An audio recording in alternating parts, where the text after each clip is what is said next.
Hey, everybody, welcome back to the Calibrate Tools and DIY channel. Back at you once again on a Tuesday, 7 p.m. PST, Pacific Standard Time. Come on in, guys. Come on in the chat and make yourself known. Okay. I'm going to wait for some people to get in before I start on the topic matter. Um, I think it's a very important one because we all get excited to do things ourselves and, make it happen ourselves, save money and all that stuff. But sometimes it's not worth it, right? Sometimes it's better just to pay someone to do it, pay a professional. And we're going to dive right into that. But in the meantime, guys, come on in. This live, once again, is sponsored by Calibrate.com. Got some great products over there. Check it out, guys. We got toolkits. We got multi-tools. Okay. We got picture hanging tools. All right. These are great gift items. The holidays are right around the corner. Isn't this year just speeding by like every other year? It seems like the older you get, the years fly by the quickest. I don't know what's going on. It's already July. I just remember it was December of 2022. Now it's June. No, it's July of 2023. Where did the time go? Somebody please tell me, where did the time go? It seems like you don't have enough time to get things done. That's why you got to be on it, guys. You got to be on your purpose. You got to be, you got to be focused because you're going to look up one day and it's, man, it's just, it's just crazy. Hey, Perigirl Life Knows, how you doing? How's my summer going?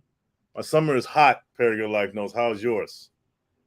I mean, if you don't have AC or HVAC, I'm pretty sure you're suffering right now, unless you live, I don't know, you, you live in a northern climate or something. But even then, like it's pretty hot. So I think over here in Southern California, it's like 100. I didn't check the temperature, but it's like 106 degrees. I know in Vegas, last time I heard, it was like 117 degrees out there. And that's another reason why, guys, that you may want to hire professionals to do some of your DIY projects that you're anticipating doing.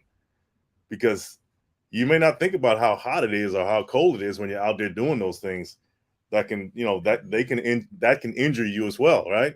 You can dehydration, heat stroke, all that stuff that creeps up on you. I can tell you a long story about dehydration, but maybe I'll save that for another day.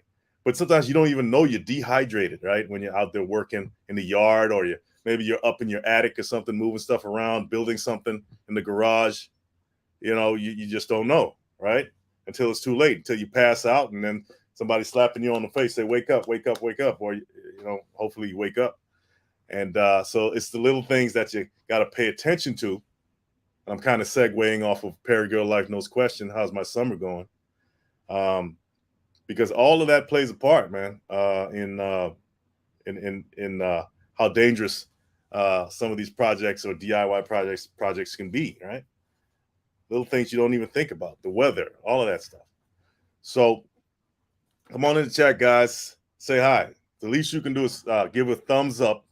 Give me a thumbs up if you're here right now and you appreciate this content. Okay? Give me a thumbs up if you appreciate the content that Calibrate brings to you every week. All right? Because it's some pretty good content. I think so. I learned myself from this, from my own content, actually, to be honest with you. So, yeah, if you appreciate the content, go ahead and support the channel at Calibrate.com, and at least go over there and see what I got. See what we got over there at Calibrate.com, right? Anyway, guys, let's jump right into it. Appreciate you coming in here. When DIY can be dangerous, right? So we're just going to briefly go over some of the things that you should not attempt to tackle yourself when it comes to DIY projects, even though you may be eager to do it. You may have read a few books, watched a few YouTube videos, and say, "Oh, I can do it myself." Well, no, that's not always the case, right? YouTube videos don't show you everything. Some of these things are edited, okay? They don't. On some of these, they don't touch on every little thing you need to pay attention to, especially safety, man. I see, a lot of these content creators, they don't even include safety in there. You say, "Oh, look at me do this, look at me build this." Not even talking about, okay, you should, if you're gonna climb a ladder or something, you should, make sure you're able to do that safely. One of the biggest injuries that happen is falling off of ladders. Did you know that? Falling off of roofs, all that stuff that people don't talk about on their videos. They just show you building this house or whatever, and everything's fine, unless they have in the what do they call it, the B-roll, all the negative stuff that happened right behind the scenes. So we're going to talk about some of the stuff you shouldn't tackle. Let's dive right into it. Okay, guys? All right. Let's talk about some home repairs you should not attempt. Now, on some of my videos, I did do some of these repairs that I will mention here, but they weren't as intricate, right? I'm not changing out an electrical service panel, okay? I haven't done that yet. I'm going to say yet, okay? So electrical repairs, right? Like you may be able to change the socket out or something like that, but you better know what you're doing. You better know how to ground that socket. You better know what the hot wire is, the neutral wire is, and where to put those things, because you may not get injured, but let's just say something happens where there's a power outage or some kind of electrical surge, and if everything is not set correctly, in your electrical system, it could cause a fire, and that could be the end of everything, right? So you want to, if you don't have any experience, right? If you don't have absolutely any experience, don't do it. Call a professional. Call somebody who knows what they're doing when it comes to electricity. That's the one thing you shouldn't play around with. Okay, that's the one thing you shouldn't play around with in your house. Changing things out like smoke alarm, batteries, and stuff like that. Simple, just change the battery out. But even then, there's a lot of wiring in there too that can be mishandled, and you don't want that hanging there either. And you want a functioning smoke alarm as well, right? So put it back together and make sure, and even test the press button to see if it beeps and all that stuff, and you should be okay. Changing out sockets, like I said, things like that, electrical panels. Oh, here's another one that a lot of people don't take in consideration. You may have an electric water heater, right? There's two types. There's gas water heaters, electric water heaters. Both of them you shouldn't really mess around with. You should call a plumber or somebody certified to deal with that stuff. The video that's coming out on Thursday is going to be about the maintenance tips for a gas water heater, things you should look for. And they're common to both, right? Both types, gas water heaters, electrical water heaters, except that the gas water heater, you have gas coming into the water heater to heat the burner underneath the tank in the water heater. So it's kind of boiling the water, making it hot for you. And there's a lot of wires. There's a gas control at the bottom of it and some wiring coming out there. And, I go over how to maintain that and how to look out for, possible problems, right? And you're dealing with gas, right? And so you're talking about gas lines and gas connections.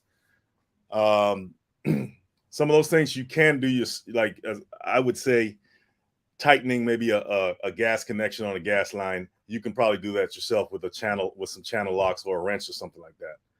But anything else, maybe draining the water heater itself. But if you have no experience with that, don't touch it. Just leave it alone, right? If you got a water heater problems, it's not working, the water's cold, the water heater is broken, it's leaking and all that stuff, call a professional, call a plumber. Let them look at that. Let them deal with that stuff, okay? Because, same with the electrical water heater. You're dealing with electricity, you're dealing with gas, two very dangerous combinations, and you want to hire a professional to deal with those issues, okay? So just contact the plumber right away when it comes to that, when it comes to water heater problems. Same with plumbing repairs, right? Plumbing repairs, certain issues you shouldn't deal with at all. I mean, if you, depending on your experience, right, you may be able to change out a toilet or something. You just turn the water off, take the toilet off, unscrew the bolts, take the toilet off, put the sealant down around the hole, clean that up, whatever. Put the new toilet on, caulking around the edges. You may be able to do that. It's not that hard. But other more deeper issues when it comes to cutting into walls, trying to snake drain or like pipes and stuff all through the walls because the plumbing system's bad. You can make a bad situation worse if you attempt to do it by yourself and you have no experience. So enlist the skills of a trained professional. I mean, that's pay the money, right? How about this, guys? What if you got to move, right? What if you got to move or you got to you got to pack boxes and lift boxes and all that stuff. Do you know one of the biggest injuries that happen in cases like that? Trying to lift something that's too heavy and you're lifting it the wrong way. Right? Lift with your legs, guys. Squat down and lift with your legs. Don't lift with your back. You lift with your back, you're liable to sprain something, really hurt something, and that, then you could be out for weeks, right? With a twisted back or something like that because you just decided to lift something that's too heavy. You tried to be a hero, right? Try to be a hero, try to do it all yourself. Call for help sometimes, man. Nothing wrong with that. Put your pride aside and call for help. Okay? Call for help. But like I said, back to plumbing issues, certain plumbing issues, leave it alone. You don't, the worst thing that could happen, or one of the worst things, is having to deal with flood or water damage, right? Having to call those guys out, the water damage guys, who's going to charge you an arm and a leg just to soak up some water or something like that and dry it out, right? So not only could it cost you, some of these things can cost you your health, it can cost you tons of money trying to do it yourself. So if you have any doubts, just call the guys. I know this channel, it's all about DIY and stuff like that, but at the same time, I do promote, calling the professionals when need be. When need be, guys. Okay. Let me see here. If you guys can think of anything else, please feel free to leave it in the comments or in the chat about some things that you've experienced, some things you tried to do yourself and it was an utter disaster.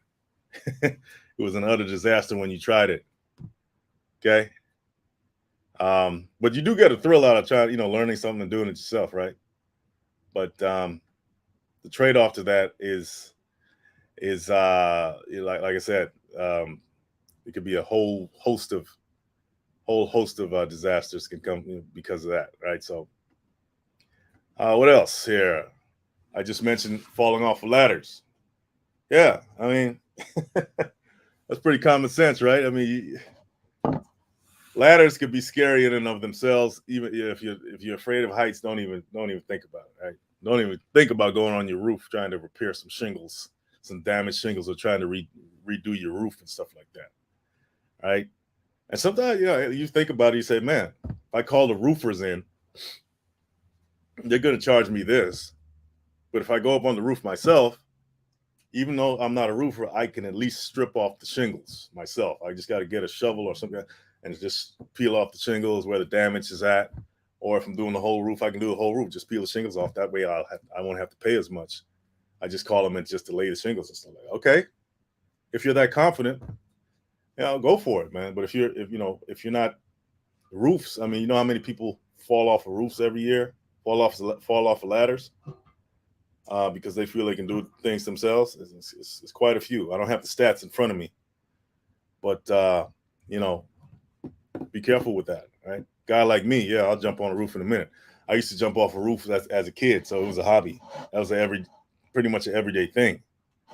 I just didn't have the Superman cape on. You know what I mean? But be careful with that. Don't get up on those roofs and think all it takes is one slip. Okay, all it takes is one slip off that ladder rung, or one slip off that bad shingle that came out of place that you stepped on. That's all it takes. So don't hire the professional to come in there and do your roof. Okay. Let's see here. There's another one. Wall demolition. You got to break down your walls. Okay. If you knock down your walls, you better know what's behind it. People say, okay, I want to open up this space. So I'm going to knock down this wall over here. And I'm not, and they go knocking down things that they didn't even know. You could have knocked down a load bearing wall. You got to know, which walls need to stay where they are, right? Or you could have knocked, when I say load bearing, I mean, an area in the framing where it's actually more sturdier than the other areas. It's called load bearing. It takes a certain load. You could have knocked through a wall and hit a line. It's some electrical lines or something like that, and made a bad situation worse. right? So you gotta plan. You gotta plan before you start doing all this stuff. Okay. Not to mention, I'll mention an invisible culprit that a lot of people don't think about when they're doing DIY stuff, especially demolition work, which is a big part of doing DIY, right? Dust, all those ultrafine particles that you knock down, especially on older homes as well, where lead, asbestos, and lead could still be, even though it's illegal. You don't know what's left in these homes. You know, you can't necessarily trust trust uh, people selling you a home in total honesty, right, about what's in the home, right? So those fine particles, those dust particles, could really mess you up, right? You inhale them. All right, so at least get the proper safety equipment like respirators to put around your face, masks, all that stuff to protect your lungs. Okay, because even over a long period of time, those things can have an effect if it's not in the short term. Okay, especially if you're doing that kind of work all the time. All right. So yeah, be careful about demolition work. Right, make sure you know what you're going to knock down. Make sure that you're not knocking down the wrong thing, and have the whole house or whatever collapse on you because you hit that wrong. Plan that out. And if you don't know what to do, don't do it. Don't touch it. Point blank. Period. Point blank. Period. Okay. Yeah, like I said, I mentioned the dust and like asbestos, right? Anything like a house built before 1978. You're talking about lead. You're talking about asbestos. These are things that you got to look out for. Okay. And if you're into asbestos removal, because some people are, that's an actual business. Um, and by the way, I would call somebody like that a professional to come do that, right? To get it out of there if it's in there. Yeah, dress appropriately, right? Don't just like gung ho it and go in there like no mask, nothing like that on, no protection at all, even skin, even that stuff can get in your skin and all that stuff. So, look out for that. Look out for that. Okay. All right. Very dangerous stuff. Very dangerous stuff. All right, everybody. What about stuff out in the yard?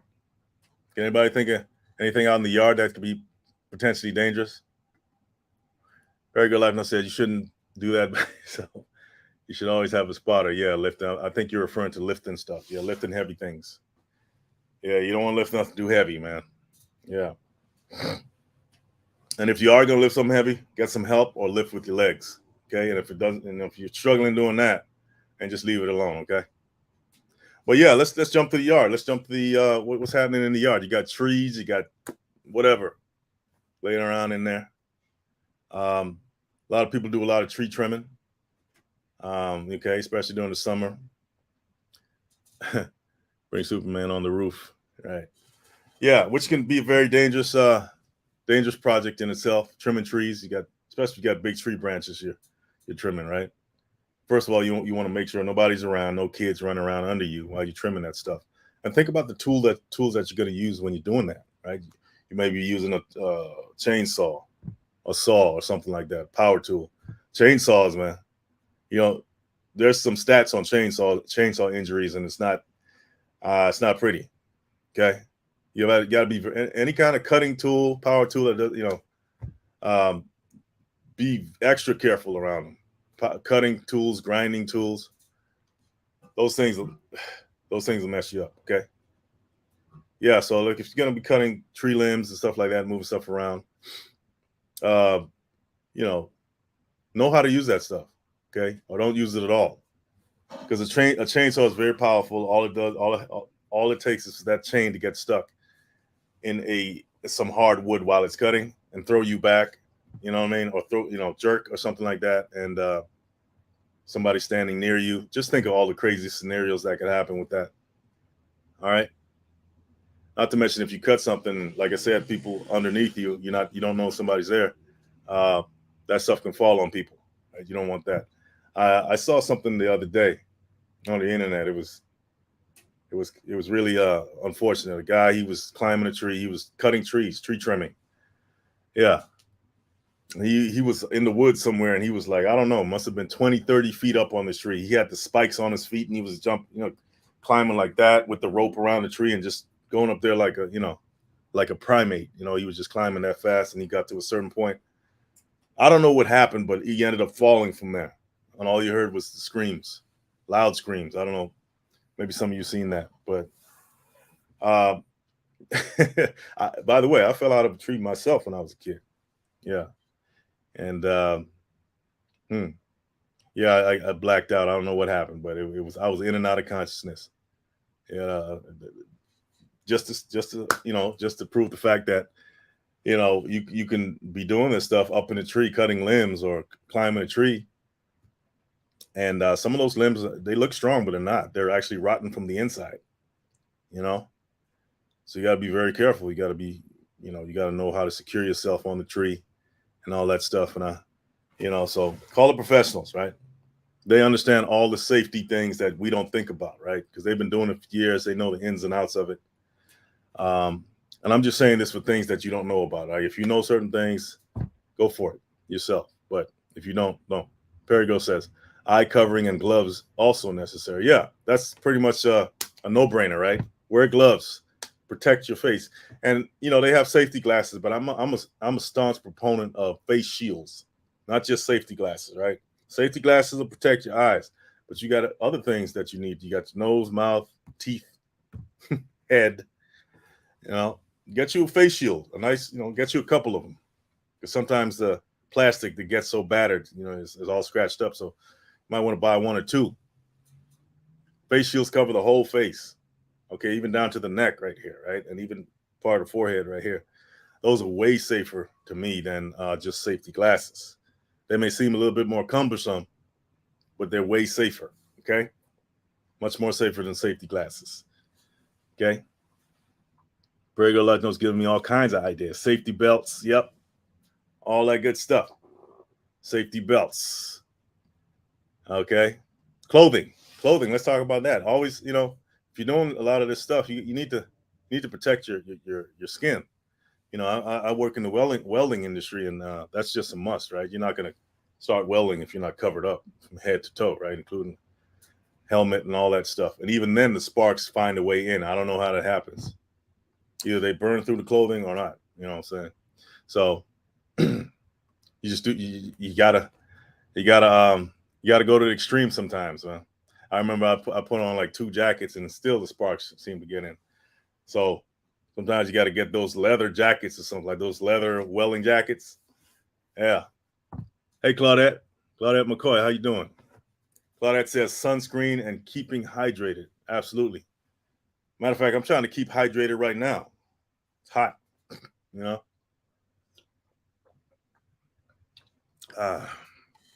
Nothing like good old water there. But she's absolutely right. Sunscreen, guys.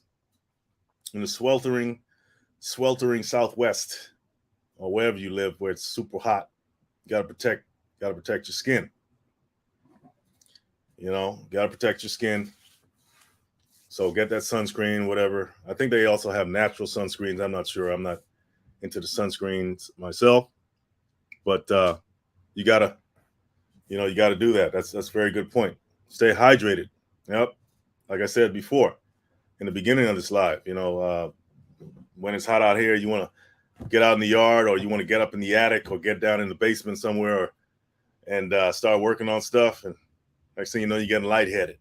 And you're feeling real sluggish. That's probably because you're dehydrated. Dehydration doesn't just scream and say, "Oh, I'm dehydrated." No, it creeps up on you. It creeps up on you and hits you hard, man. I was severely dehydrated at one point in my life, but I was out in the desert at that time. So, that's a no-brainer, right?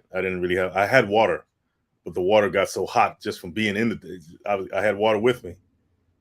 But the water got so hot, it was just very unpleasant to the taste buds. So so as a result, I got dehydrated, and I suffered the consequences.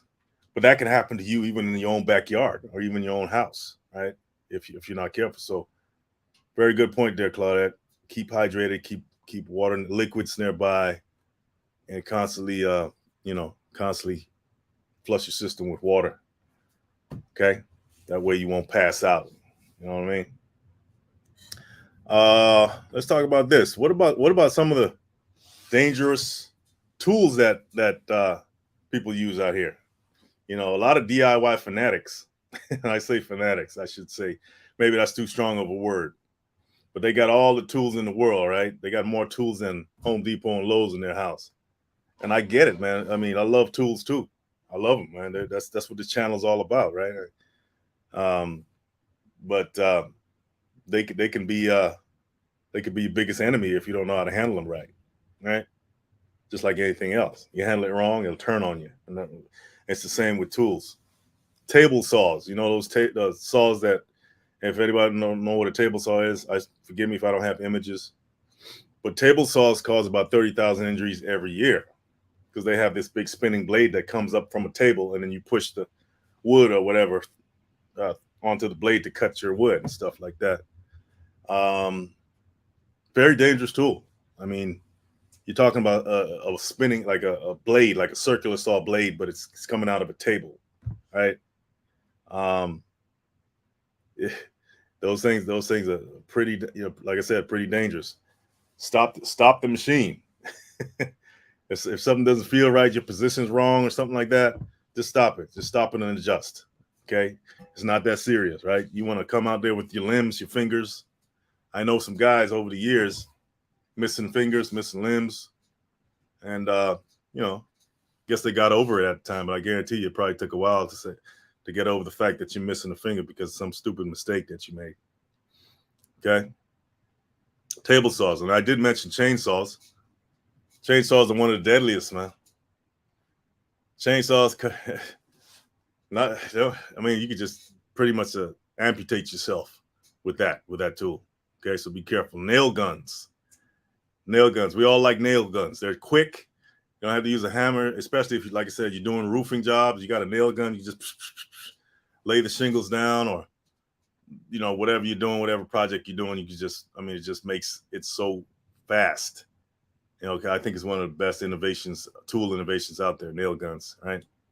But that thing sends about 37,000 people, according to the stats I read, to the ER every year due to injuries. Okay.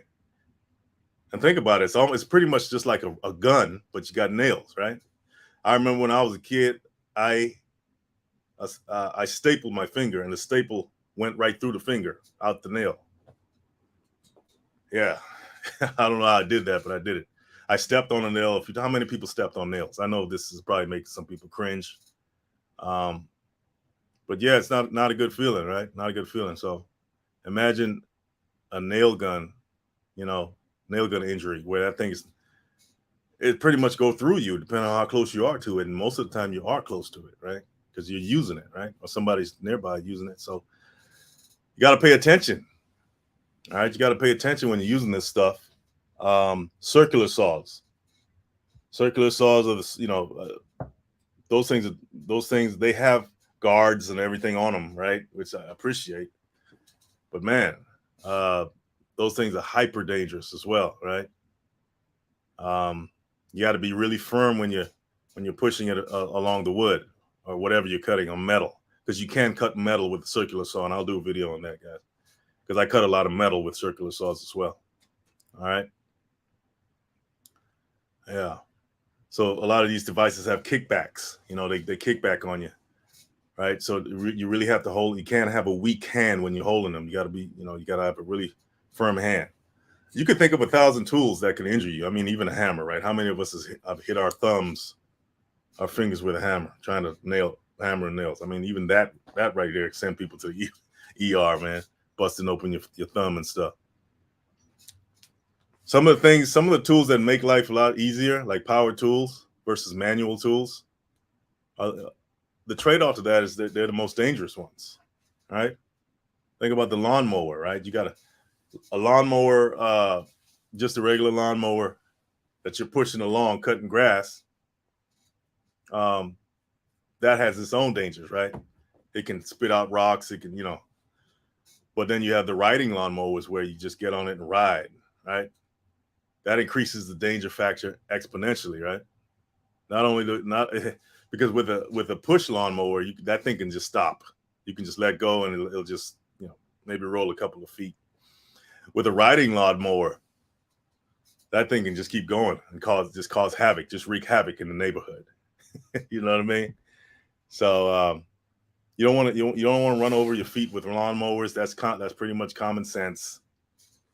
Just read the instructions, guys. Just read all the safety instructions. I know I talk a lot about tools on the channel and showing you how to use them, but I really want you guys to, just stress safety. Just put an emphasis on safety. Read all the safety protocols of the tools that you're handling, what you shouldn't do with them, what you shouldn't attach to them, what you shouldn't take off, and just be safe, man, because it just takes one time.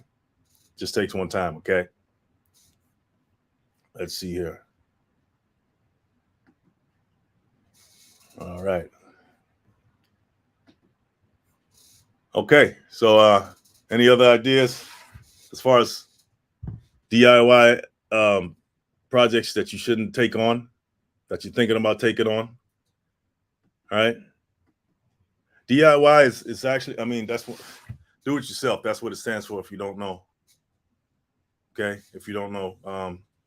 It's one of the most rewarding and fulfilling things that you can do, especially if you're a homeowner or a property owner or anybody, or even a car owner, motorcycle owner, all of that.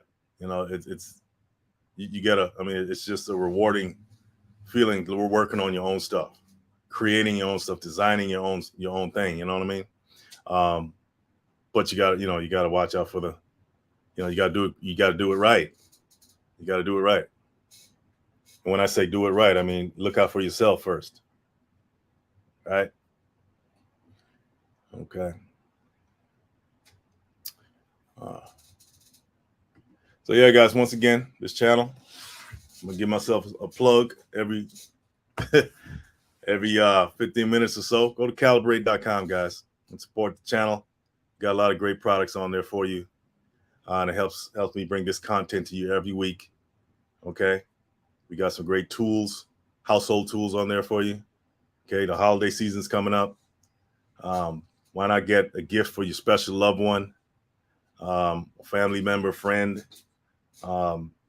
Stuff we have on calibrate.com is, it's not something that they're not going to use. They're going to use it. Trust me. Okay. Especially if they're into tools, into DIY, things like that. Or even just for them to have, just a mini toolkit laying around for when they need it, right? So we have all that on calibrate.com. And check us out and join the email list. We put out a newsletter every month, right? Every month. And I think I may increase the frequency of the newsletter. Talk about this. As a matter of fact, guys, to be honest, I really want to expand the content on the channel to reach a wider audience. Things like home decor, interior design, all in the same wheelhouse. All in the same wheelhouse, okay? Just to give you guys a more content to learn from and diversify the channel. Okay? I think that would be great for you guys. So I'm working on that. Just give me some time. But I will be putting out more content on those things. Okay, so just look forward to that. Look forward to that, and possibly bringing on some guest hosts as well. Right? We can all share the sharing the festivities over here. Yeah. Yeah. So. So yeah, there's a lot of things like I said out there, guys, that you gotta be careful. You gotta be careful of when you're working on things. I know when we go up in Home Depot or Lowe's or a place like that, hardware store, we get excited. We get excited, right? And we start things, and unfortunately, a lot of us don't end up finishing them because we didn't count the costs. We didn't count the costs, but yeah, safety codes. Safety codes very important. Read it. Here's another thing that you got to be careful of. A lot of mistakes the DIYers make. It doesn't necessarily have to do with you know, health hazards or anything like that, but it can cost you a ton of money. I'll tell you that. Not knowing what the permits are, not knowing what the building codes are. You know, I think I mentioned this in a previous live. You know, you gotta go to the city, you know, your municipality, and find out what the building codes are. And before you start demolishing things and building things, because you may build something that's not up to code or up to spec, and guess what's going to happen? They're going to come in there, possibly, right? You may have a neighbor that doesn't like you and snitches on you because your neighbor sees you building something in your backyard or adding something to your house, and he or she may just pick up the phone and call a home inspector to come and check it out on you. And if it's not up to code, you didn't do your research, you didn't make sure that you could build something that way. They're going to make you tear it all down, and you're going to lose all that money. So, or you're going to get a big fine. So yeah, that's another big danger to your pockets, to your pocketbook. You know what I mean? To your bank account that you don't want to risk. Okay, you don't want to risk that. So do everything by the book when it comes to that stuff, and you should be okay. All right. Now, there's 1,000 other things I could talk about in terms of safety, but I just want to come on here and remind you once again: don't be so eager to do projects and not take the safety into consideration. Okay, get your like I said, get your basic stuff, common sense stuff. Was how many of you thought about getting a face shield, something to cover your whole face? Not a lot, a lot of people think of that, right? That would be one of the first things I get, right? Because you got to protect your vitals, man, and here in your head, right? Get something that covers your whole face, not just safety glasses, right? Get the proper, gloves. If you're handling hot things, get really thick gloves. Don't just get the little flimsy gloves. The little flimsy gloves won't protect you from the heat, and even the thick gloves won't, right? Especially if you're doing welding projects, right? Get you some channel locks if you're going to be dealing with hot metal. That if you're doing welding, building fences, or doing welding projects in your garage or your whatever space you have, just because that thing doesn't look hot, that metal doesn't mean it's not hot. So always assume that the metal is hot. Never pick it up with your gloves or your hand. Of course not your hands, but even your gloves, even thick gloves, don't pick it up. Get some channel locks, pick it up. Okay. Channel locks, pliers, yeah. If you have any doubts about something, just don't, think twice about it. Think about it or ask questions, call somebody. You know what I mean? Maybe I should create a Calibrate hotline so people can call in for questions. Maybe that's an idea. What do you think? So anyway, guys, I just want to come on here and remind you those things. If you have any other questions, leave them in the chat, and or leave them in the comments. I'll get back to you later. So guys, you have a good one. I appreciate you coming on, and I'll see you next time. Check out the next video on Thursday about the water heater. Okay, good content, good information. Take care.